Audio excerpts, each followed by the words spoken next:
இறை இயேசுவில் அன்பார்ந்த சகோதர சகோதரிகளே, நாம் இன்று பொது காலம் 24ஆம் ஞாயிறில் நுழைந்துள்ளோம்.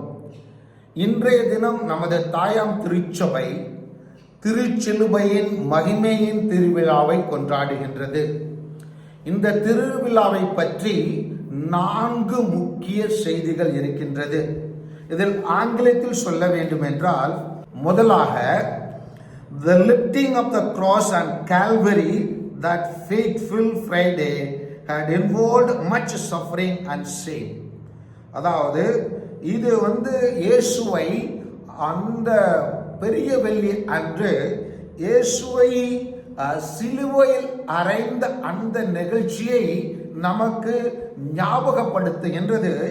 எங்கே இயேசு நமக்காக துன்பத்தையும் நமக்காக வெக்கம் படும்படியாக அவர் சிலுவையில் அறையப்பட்டார் என்பதையும் எடுத்துரைக்கின்றது. இரண்டாவதாக, the erection of the cross in the church of the Holy Sepulchre, அதாவது இயேசுவின் திருச்சிலுவையை இயேசுநாதருடைய கல்லறையில் இன்று நிலைநிறுத்தப்படுகின்றது. அதனை ஞாபகப்படுத்த இந்த இயேசுவின் திருச்சிலுவை மகிமையான திருவிழா கொண்டாடப்படுகின்றது. மூன்றாவதாக, the triumphal sign of the cross at the last judgment, அதாவது கடைசி தீர்ப்பின் பொழுது இந்த திருச்சிலுவையின் மகிமை நமக்கு ஞாபகப்படுத்தப்படுகின்றது. நான்காவதாக, the acceptance and dedication to the cross of Christ by every believer, அதாவது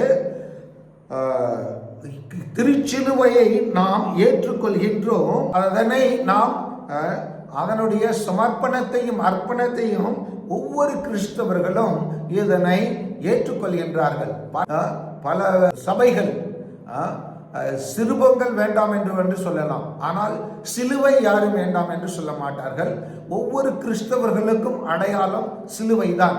அந்த சிலுவையை எல்லா கிறிஸ்தவ ஆலயங்களும் அதனை ஏற்றுக்கொள்கின்றது. எனவே இதனுடைய மகத்துவம் நமக்கு தெரியும். இன்றைய தினமானது ஞாயிற்றுக்கிழமையில் இந்த திருவிழா வந்திருப்பது ரொம்ப நல்லது. ஏனென்றால் இதனுடைய மகத்துவத்தை நாம் புரிந்து கொள்ள முடியும். இங்கே நமக்கு தியானம் செய்ய நமக்கு புனித யோவான் எழுதிய நற்செய்தியிலிருந்து அதிகாரம் 3 திருவசனங்கள் 13-17 கொடுக்கப்பட்டிருக்கின்றது. இதில் கொடுக்கப்பட்டிருக்கின்ற ரகசியங்கள் என்ன, சிந்தனைகள் என்ன என்று பார்க்க வேண்டும் என்றால், இயேசுநாதர் தன்னையே வானில் இருந்து இறங்கி வந்த இறைமகன் என்று எடுத்துரைக்கின்றார். இந்த வாசகத்தை நாம் பார்க்க போவோம் என்றால், இது இயேசுவுக்கும் நிக்கோதேமு என்கின்ற இறை வல்லுநருக்கும் இடையில் நடக்கின்ற ஒரு உரையாடல். இந்த உரையாடல் அதிகாரம் 3:1-21 வரை நமக்கு கொடுக்கப்பட்டிருக்கின்ற ஒரு இறை உரையாடல் என்று சொல்லலாம். இறையரசை பற்றி, இறை வாழ்வை பற்றி, இறை அன்பை பற்றி நமக்கு எடுத்து வைக்கப்பட்டிருக்கின்ற உரையாடல் என்று எடுத்துக்கொள்ளலாம். இங்கே இயேசு தம்மை தாமே ஜஸ்ட் ஒரு தீர்க்கதரிசியாகவோ அல்லது ஆசிரியராகவோ அவர் தன்னை வெளிப்படுத்தவில்லை. மாறாக அவர் இறை மகன் என்று, இறைவனிடமிருந்து வானிலிருந்து இறங்கி வந்தவர் என்று இறைமகன் இயேசு தன்னை வெளிப்படுத்துகின்றார். அவ்வாறு வெளிப்படுத்துவதன் மூலமாக அவர் என்ன சொல்கின்றார், நாம் எண்ணிக்கை நூல்களில் 21ஆம் அதிகாரம் 4-9 எங்கே பாம்பினால் செய்யப்பட்ட அந்த உருவத்தை பார்த்தவர்கள் யாரெல்லாம் பாம்பினால் கடிப்பட்டார்களோ அவர்கள் எல்லாரும் உயிர் பெற்றார்களோ, அதுபோன்று இங்கே இயேசுவை உற்று நோக்குபவர்கள் எல்லோரும் ஆரோக்கியத்தை பெறுவார்கள். அதாவது அவர்கள் அனைவரும் அவர்கள் இருக்கின்ற வாழ்நிலையில் இருந்து மாறி புதிய வாழ்வினை பெறுவார்கள். அதாவது இங்க சொல்லப்படுகின்ற என்னவென்றால், விண்ணகத்தில் இருந்து இறங்கி வந்த மானிட மகனை தவிர வேறு எவரும் விண்ணகத்திற்கு ஏறி செல்லவில்லை. பாலை நிலத்தில் மோசேயால் பாம்பு உயர்த்தப்பட்டது போல மானிட மகனும் உயர்த்தப்பட வேண்டும். அப்பொழுது அவரிடம் நம்பிக்கை கொள்ளும் அனைவரும் நிலைவாழ்வு பெறுவர். தம் ஒரே மகன் மீது நம்பிக்கை கொள்ளும் எவரும் அழியாமல் நிலைவாழ்வு பெறும் பொருட்டு அந்த மகனையே அழிக்கும் அளவுக்கு கடவுள் உலகின் மீது அன்பு கூர்ந்தார். உலகிற்கு தண்டனை தீர்ப்பளிக்க அல்ல, தம் மக்கள் வழியாக அதை மீட்கவே கடவுள் அவரை உலகிற்கு அனுப்புகிறார் என்ற இறை தத்துவத்தை, இறை வசனத்தை நமக்கு என்று இந்த திருவிழா எடுத்து வைக்கின்றது.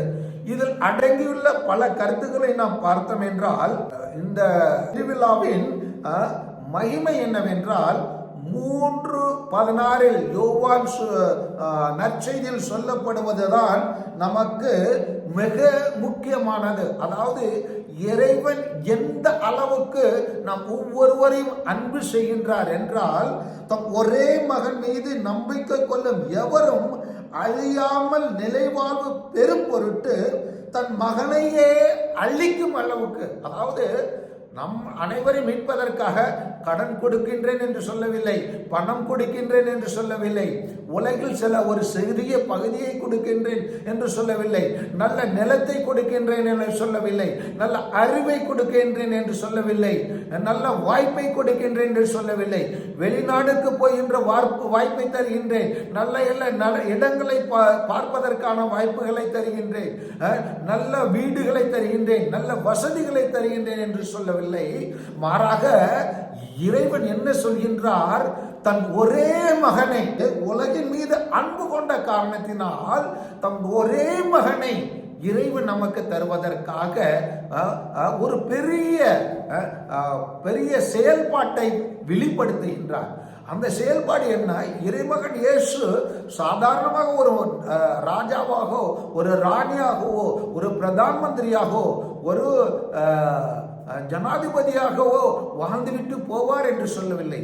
தன்னையே முழுமையாக அந்த சிலுவையில் அர்ப்பணிக்க இருக்கின்றார். அவ்வாறு அர்ப்பணிக்கப்படுகின்ற அந்த இறைமகன் இயேசுவை யாரெல்லாம் அவரை விசுவாசம் கொள்கின்றார்களோ அவர்களுக்கு என்ன சொல்கின்றார்? அவர்கள் அனைவருக்கும் நிலை வாழ்வு தருவார். என்ன சொல்கின்றார்? அப்பொழுது அவரிடம் நம்பிக்கை கொள்ளும் அனைவரும் நிலை வாழ்வு பெறுவார். அதனைத்தான் யோவான் 10:10 அவர் அழகாக சொல்கின்றார். நான் ஆடுகள் வாழ்வை பெறும் பொருட்டு, அதுவும் நிறைவாக பெறும் பொருட்டு வந்துள்ளேன். நல்ல ஆயன் நானே, நல்ல ஆயர் ஆடுகளுக்காக தம் உயிரை கொடுப்பார் என்று எடுத்துரைக்கின்றார். எனவே அன்பார்ந்தவர்களே, இன்றைய திருச்சிலுவையின் மகிமை அல்லது திருச்சிலுவையின் வெற்றியின் திருவிழாவானது நம் அனைவரையும் அந்த சிலுவையில் அரித்த கிறிஸ்துவின் மீது நம்பிக்கை வைக்க அழைக்கின்றது.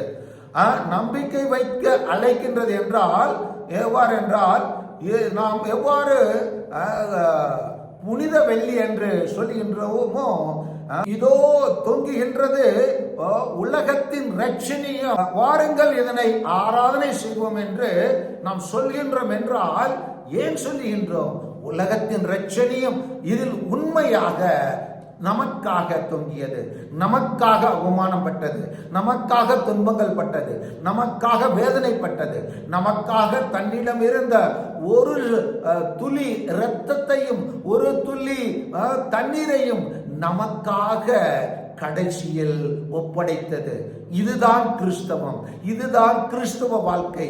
இதனை வாழ்வதற்காக, இவரில் நாம் விசுவாசம் கொள்வதற்காக, அவரை போன்று நாம் சிலுவையில் மரிப்பதற்காக, அவரை போன்று நாம் சிலுவையை தாங்கி செல்வதற்காக, அவரை போன்று நாம் ஒவ்வொரு செயல்பாடுகளிலும் அவரை போன்று வாழ்வதற்காக இன்றைய தினம் நம்மை அழைக்கின்றது. வாருங்கள், நாமும் கிறிஸ்து இயேசுவை போல சிலுவையில் மரிக்க, சிலுவையை ஏற்க, சிலுவையின் துன்பத்தோடு நம்மை தாமை ஒன்று சேர்க்க, இந்த இயேசுவின் மகிமையின், திருச்சிலுவையின் மகிமையின் திருவிழா நம் ஒவ்வொருவருக்கும் அழைப்பு கொடுக்கின்றது. வாருங்கள், கிறிஸ்துவில் திருச்சிலுவையை நம்புவோம். சிலுவையை நம்புவதன் மூலமாக, திருச்சிலுவையை ஏற்பதன் மூலமாக, திருச்சிலுவையை ஏற்ற இயேசுவை போல அவமானத்தை ஏற்றுக்கொள்வதற்காக, துன்பங்களை ஏற்று நடக்கும் பொழுது நாமும் மகிமைப்படுத்தப்படுவோம், நாமும் உயர்த்தப்படுவோம், நாமும் வெற்றி அடைவோம், நாமும் நிலை வாழ்வை பெறுவோம். ஆமென்.